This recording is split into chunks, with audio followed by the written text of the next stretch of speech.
Welcome to PC Error Detective. In today's video, we will show you exactly how to find domain name in Windows 10 and guide you through the steps clearly so you can easily identify your computer on a network. Step 1.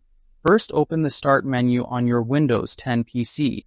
Type CMD in the search bar, then right-click on Command Prompt and select Run as Administrator.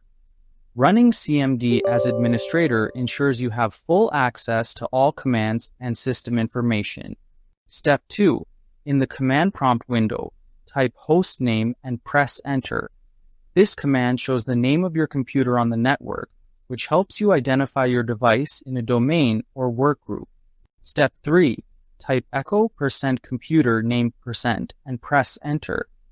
This command displays your computer's name exactly as Windows recognizes it, which can be very useful for troubleshooting or managing network devices. Thank you for watching, and don't forget to subscribe to PC Error Detective for more helpful tips.